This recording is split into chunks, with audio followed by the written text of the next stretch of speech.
that champion to make it really work. But BLG, they're on blue side this time around, and Nico's open.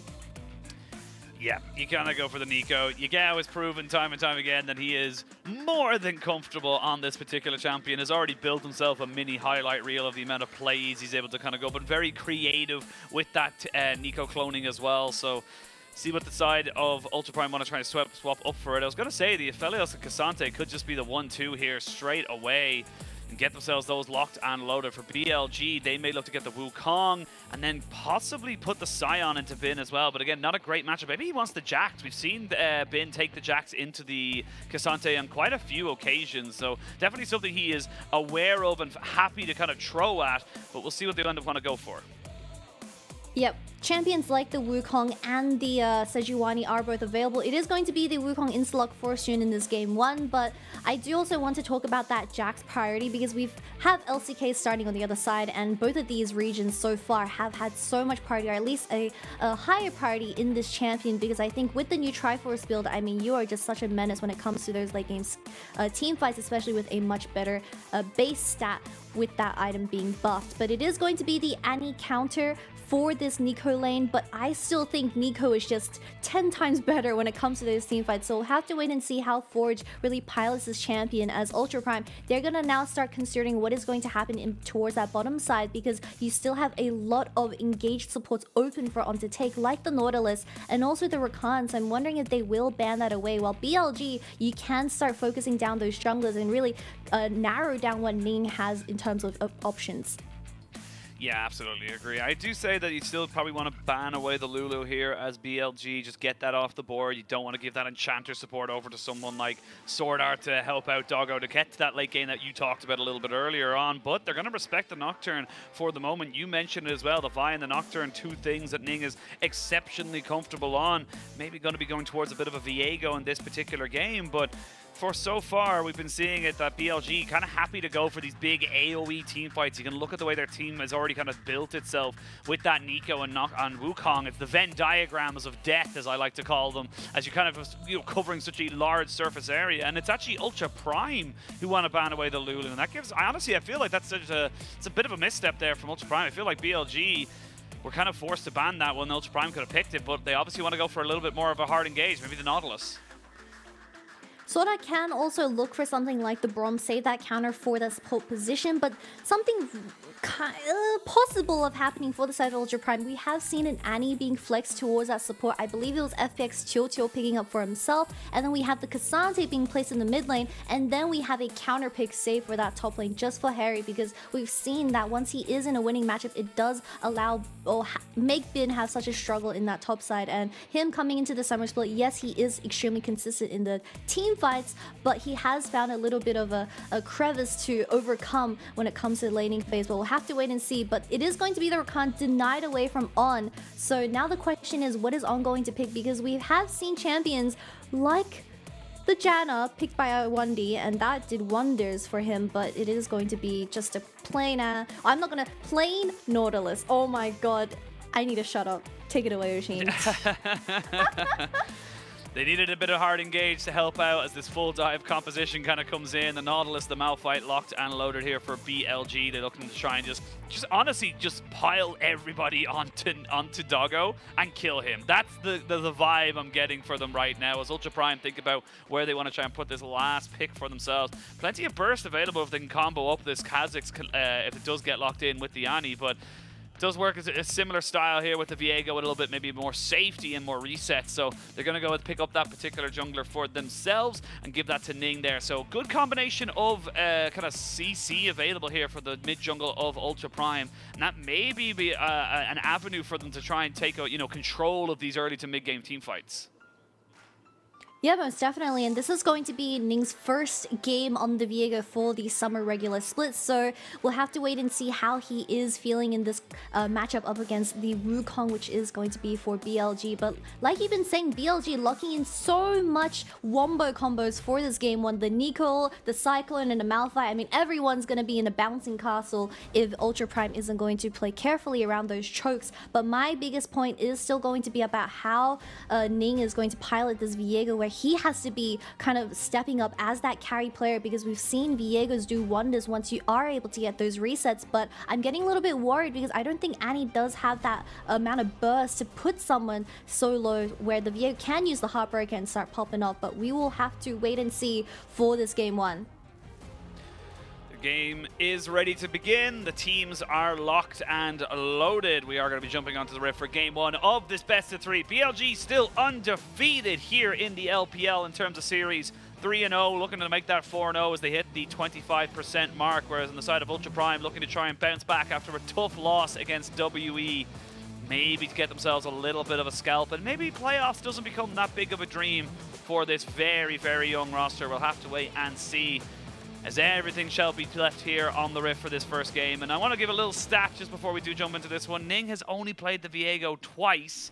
Was in spring, and they were both losses. So this is not exactly a well-known pick for Ning, or something that maybe we could say he's exceptionally comfortable on. But I'm more than happy, as we always say, to be proven wrong on these situations, because we want to be able to see teams, you know, bring out new champions and get better at them as they continue on in their career.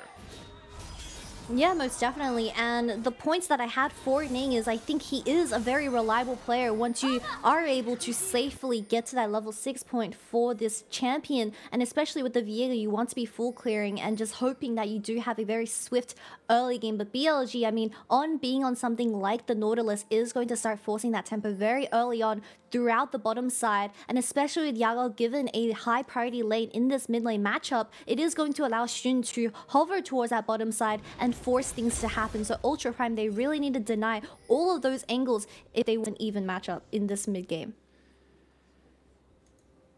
We shall see. Good defensive vision, good aggressive, actually, defensive vision coming out here from Ultra Prime. You can see the lanes pretty much scattered across the river, the wards even scattered across the river, just giving them plenty of ideas of where exactly this Wukong should be at some times. But the fun thing is that no information is information in itself. If he's not in the jungle, or if he's not in the top, excuse me, if he's on the top side jungle or in the river, he's almost certainly on the bot side, and that's exactly where they're trying to put that pressure now. You can see from BLG, they're confident in pushing forward, knowing that level 1, as I always say, the FLL is just not a champion. Now level 2 as BLG secure the bottom side priority in that bush. But yeah, we do have Ning slowly clearing towards his top side, most likely going to look for that Scuttle Crab, as we have Hery on the Cassante in this game one, getting that lane priority up against Malphite. But we all know that we have players picking the Malphite as that counter, not for laning. They do go extremely even, and doesn't allow this Cassante to get those early plays that he so desires with that Demolish. But when it does come to those team fights, I mean, I'm a little bit afraid for Doggo. He does have the cleanse, but what is cleanse going to do against 4 knockups by BLG? I was just about to say, it's that like cleanses don't cleanse knockups, unfortunately, for Doggo, but it will cleanse a little bit of a CC from the Nautilus. Of course, one of the, I think he is the most CC heavy character in the game. As we wait to see now where they want to try and kind of put their pressure and put their priorities. Ning just on a full clear here, going to move back down towards that bot side, maybe take up Scuttle as well. So the jungler's happy with the way their clears are going for the moment. And this is the problem with going into Rakan, is that the Nautilus definitely a bit of a kind of a counter to that particular pick. You go in, he has just got such an easy time of getting his auto attack down, CSing you away, and just kind of making sure that your trade is never a positive. Most definitely, as we have both junglers now getting their Scuttle Crab. Ning walking towards his bottom side, he does get spotted out. I'm honestly surprised that BLG didn't really contest this Viego towards that bottom side Scuttle. We've had both Yagao and Elk having first move. Maybe just mess up Ning's tempo in this early game, but they are going to take the safer route and just let him back. But this early game has been relatively calm before just so extremely low in this Annie.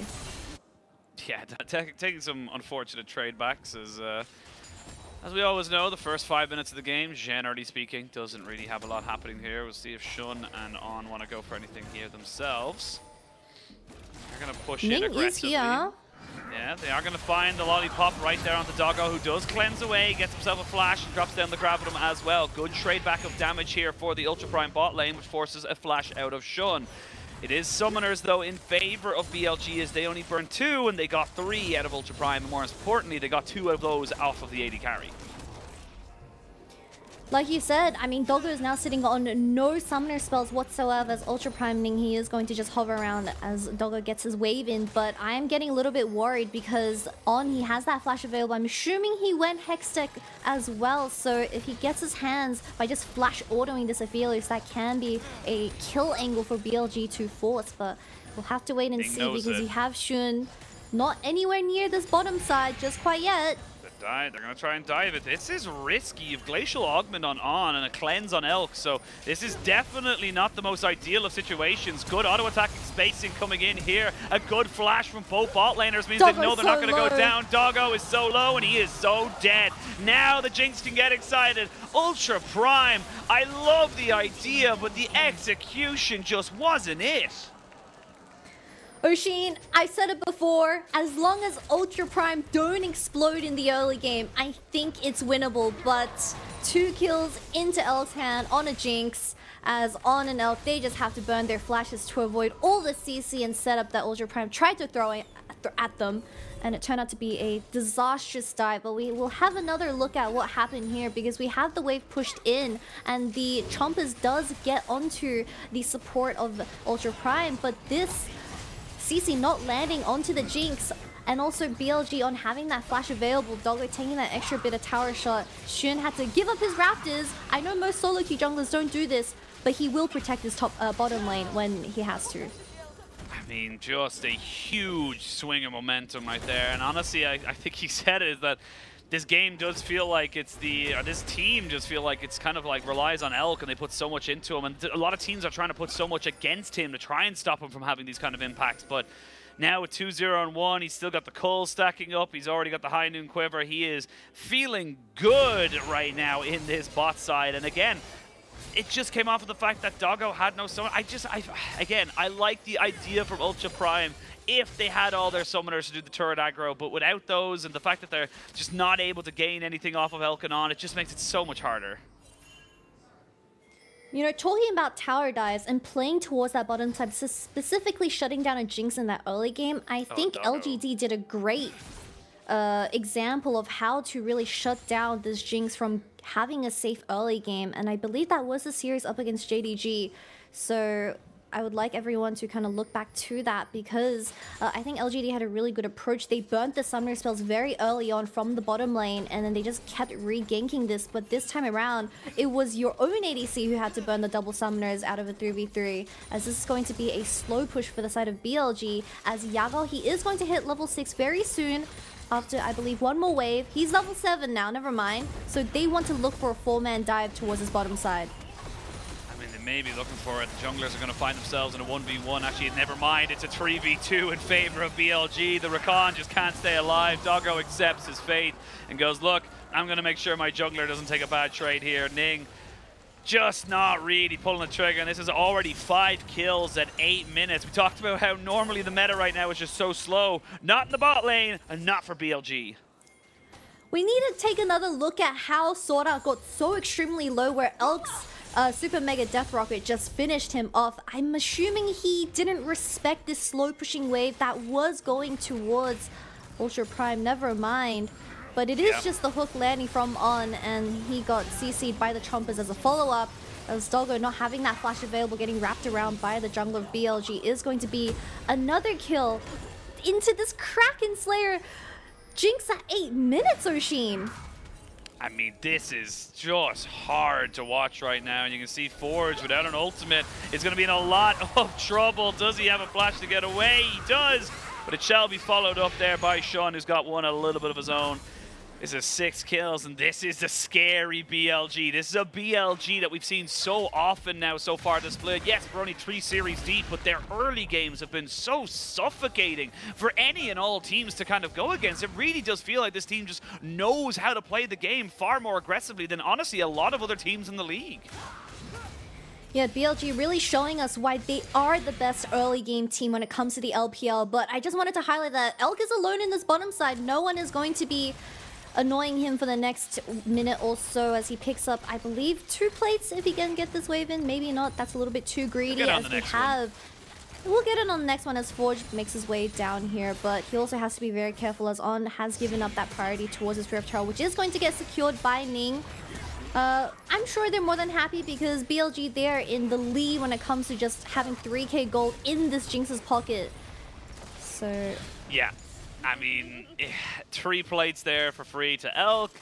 He's got himself the 3-0-2 on kills and nearly finish up the cull as well. So the man's chilling. The man is vibing right now. You can see the goal difference is about 1,800 in that bot lane. Doesn't matter, honestly, about anything else. You could say the supports, you could say the junglers, but honestly, straight up, it doesn't make a difference. It's all about this Jinx and how exceptionally powerful they can be just coming into these big team fights. And like you mentioned earlier, having that Kraken Slayer already before the Cole gets the thing. This is the thing. The thing is that people have gone Cole, not because it's the most exceptionally efficient item in the game, even though it is, but basically what it does is that it gives you that first, like, kind of, you know, first item, the Storm Razor, the Gale Force, the Kraken, whatever it is, you know, at that timer, usually around the 10-minute mark. That's when it will kind of finish it up. We'll still see that there for Doggo. He'll be able to finish that on 8 more minions, so basically a wave and a little bit, and he'll get himself up to his item completion. Now you actually don't need that for Elk. You're just gaining more gold and more power spike for you because you don't even have to worry about getting an extra 350 gold. Yeah, the Elk stocks for today is extremely high as we have BLG securing that vision control down as we don't have the flash available for Forge, so it is going to be so extremely tough for Ultra Prime to even look for an angle towards his bottom side as they do secure that first dragon. And I also want to highlight that the director, while Bin was backing, they just zoomed in on this FPX Malphite skin as he was just dancing around, so thank you, Mr. Directors. We also... all the pros in LPL seem to be very big fans of this Malphite skin. I've seen it 3 times already this week, I think.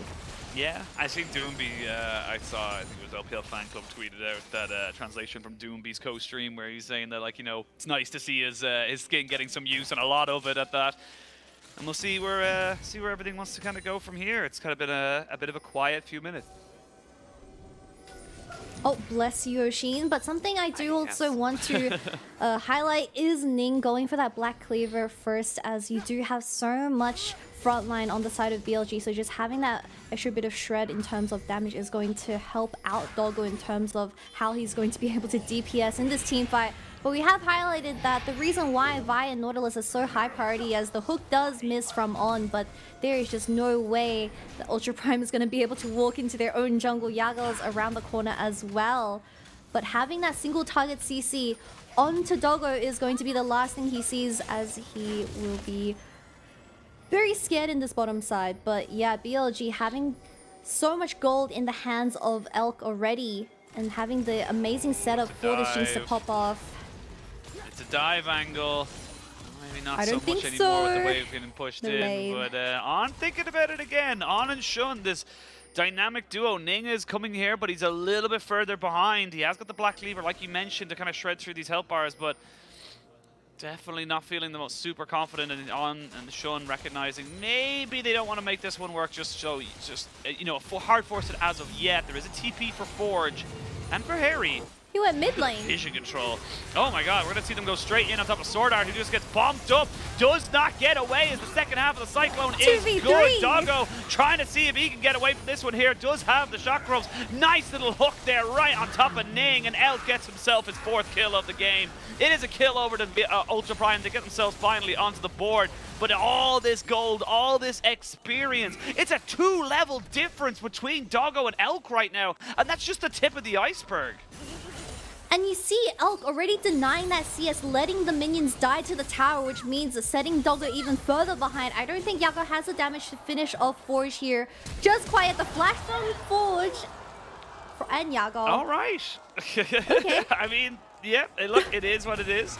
It's unfortunate there for Yagao getting caught out, but full plates and a tower. That is an 8,000 gold Jinx. At 14 minutes into the game, they are 3,000 gold ahead of everybody else in the game. And this comes from just a really smart move here from the side of BLG to recognize, look, we have full information. We know we can take this.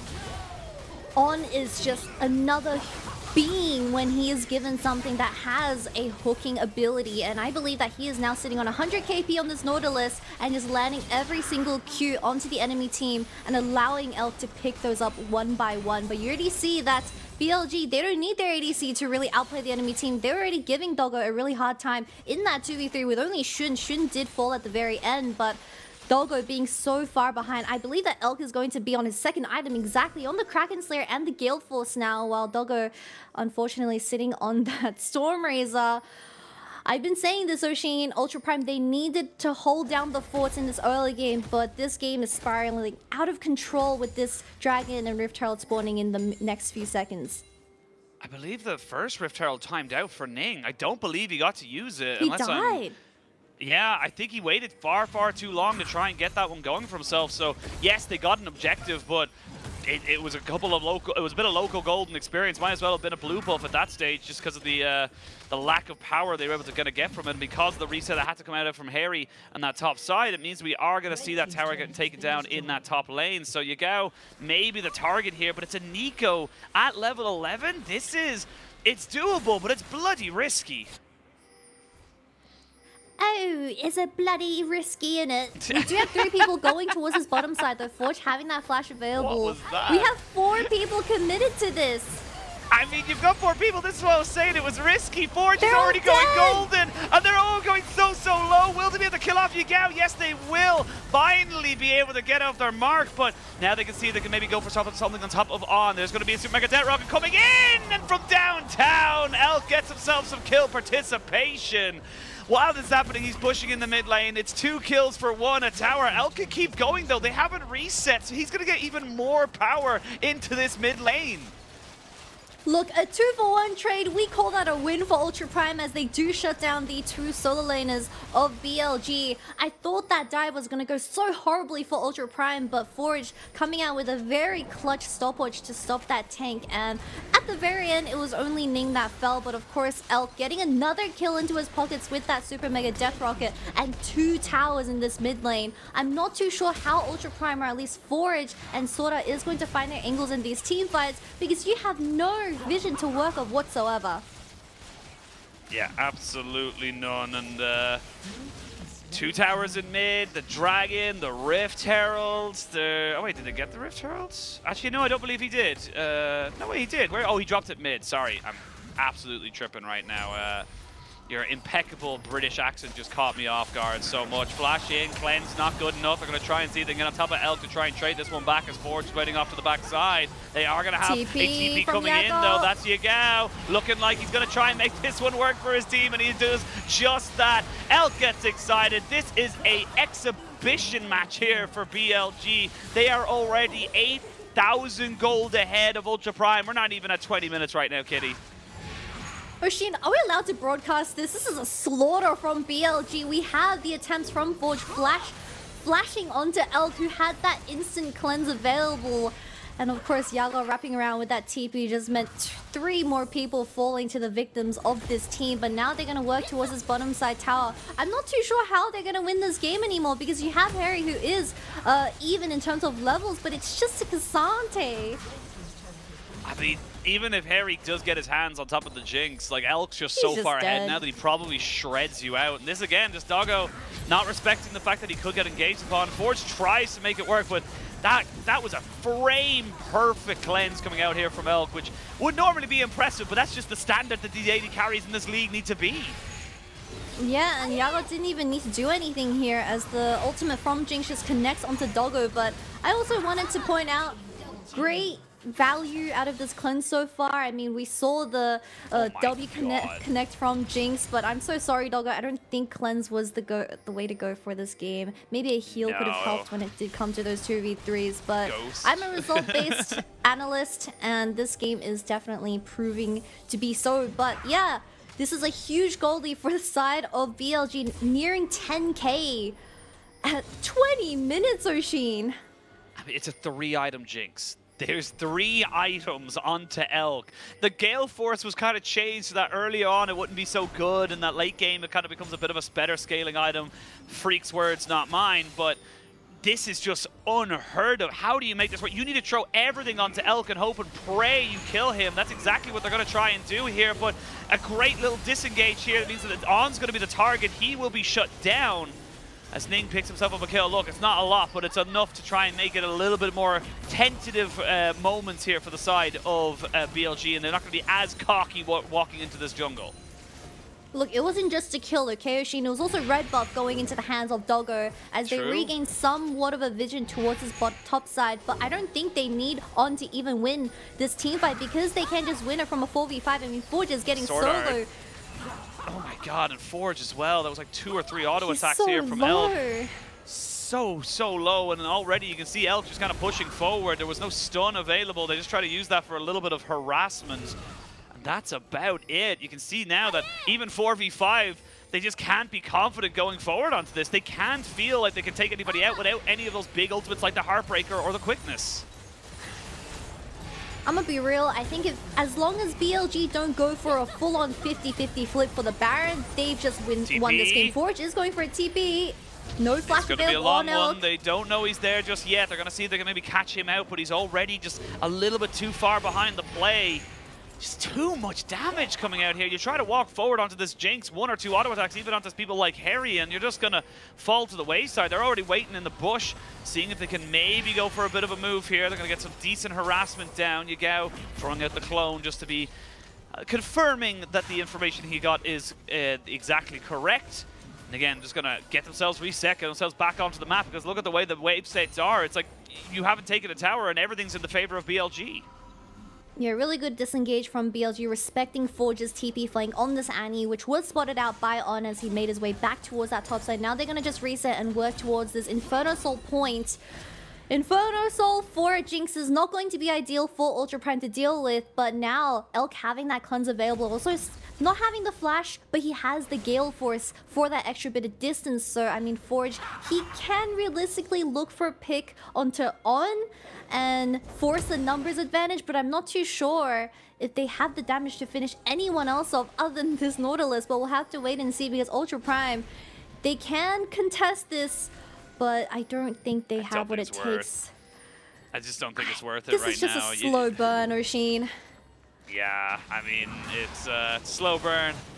It's actually, in fairness, it's actually quite a number of kills more than we're probably used to, given how the early games of LPL have been going. But yeah, look, there's going to be 4 items in this Jinx before you know it, and that's just the game. Feels like it rides on that. Can you kill Elk or not? If you can, there's an opportunity. There's a chance. I feel like if you can kill this Jinx and then maybe get the Viego to take over her body, that's definitely an opportunity here for Ultra Prime to try and reset and take control of this mid game. But for the moment, that is a large if, Kitty, and that is something that I don't know if I'm willing to put significant money on coming to fruition.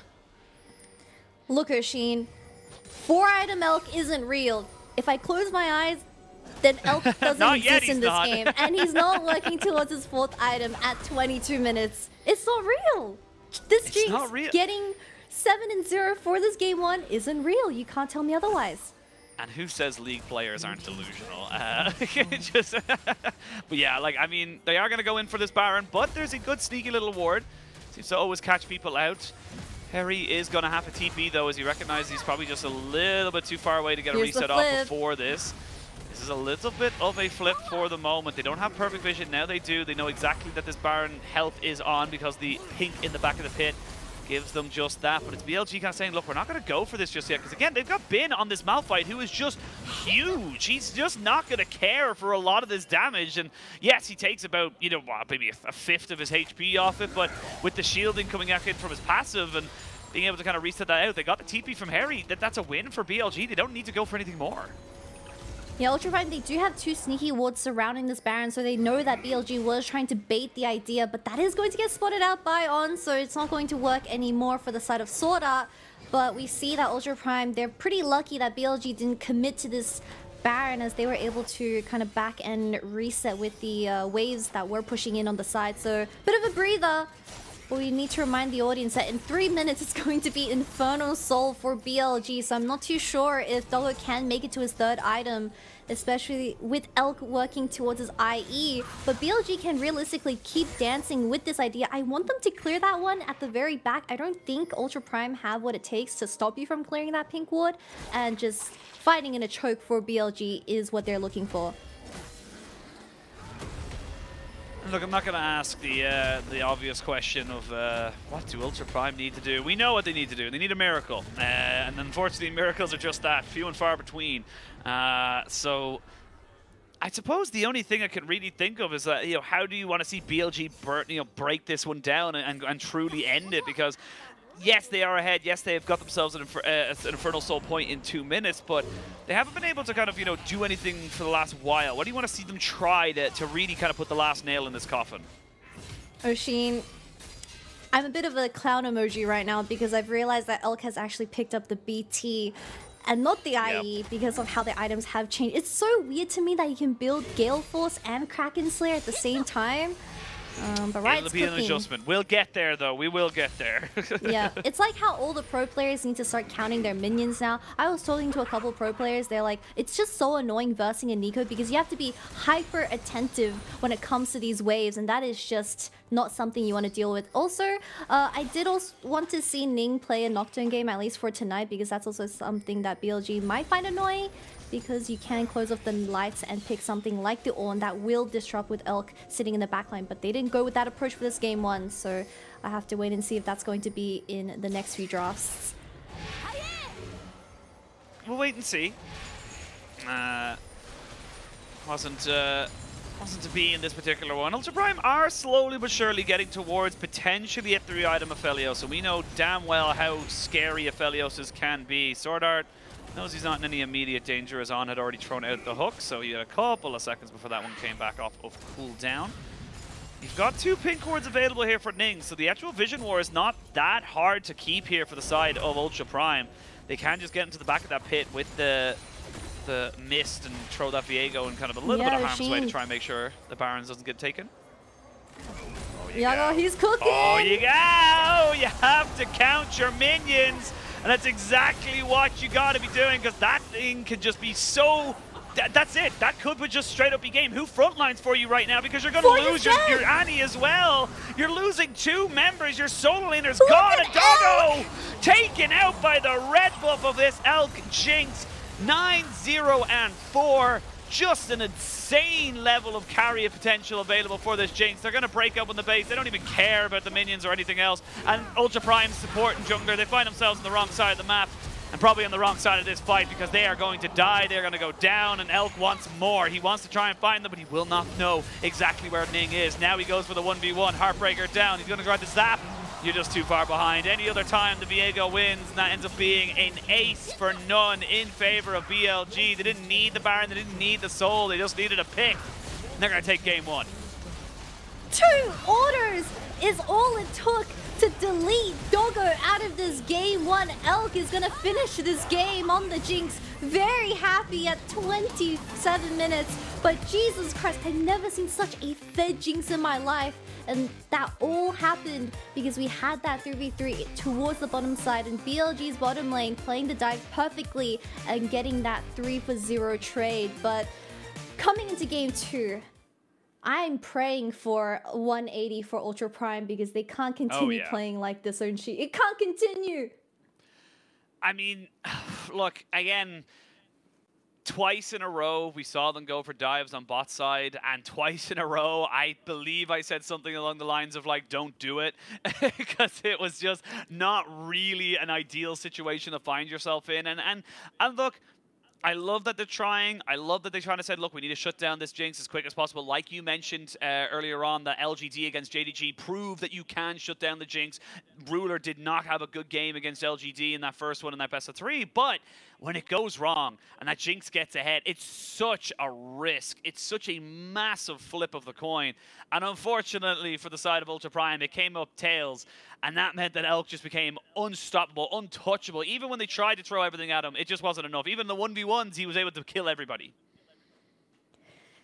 Yeah, I'm not too sure what Ultra Prime could have done, especially towards that later stage of the game, because we saw the immaculate vision control that they had around those major objectives where they were really terrified of even walking up. And at the very final fight, it was Yagao being a sneaky minion and catching Hery off guard. But being the highest level member and being the tankiest member of Ultra Prime, he still got shredded by Elk on this Jinx, and that is just so concerning to see. But of course, there's still a game 2, and there's still hope. Maybe a reverse sweep. Copium, as BLG, they're looking as strong as ever.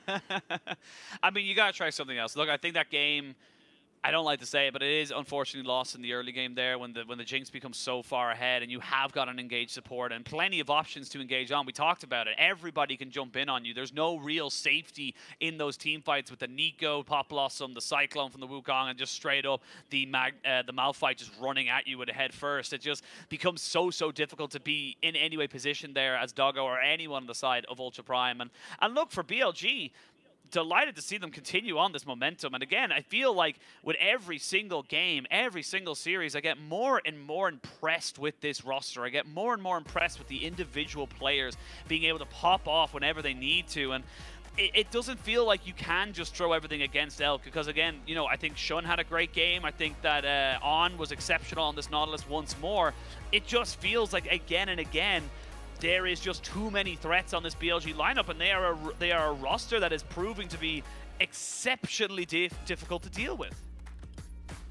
Yeah, and especially like you've been saying, you really enjoyed the ideas that Ultra Prime brought to the table throughout that early game, but I think coming into this next game, it is about execution, and having something like the Vi or the Nautilus in their hands would have eased up the whole process so much better. But of course, when it came to those tower dives, we saw some skill shots missing, and that really became the difference. So hopefully we have a bit of a different approach. We don't allow this jungle pick to be that 5th position for red side and get some hard CC going to shut down Elk, because we keep bringing up that series where it was LGD winning up against JDG. They had that kind of blitzcrank, I believe, and also Kindred and Jinx, but they had that snowball, and it was the blitzcrank having an excellent series, getting all the hooks into LGD's favor, but just you need that one guy to be consistent. And I think Forge, in that matchup in particular, having that stun in his pockets, he wasn't able to roam towards that bottom side because he was consistently pushed in by Yagao on this Nico. And in patch 13.10, if you can't match this Nico, or at least make the similar play on the other side of the map, just ban it away. Take it away. Yeah, I mean, that's the kind of thing that I'm looking at right now, is that, you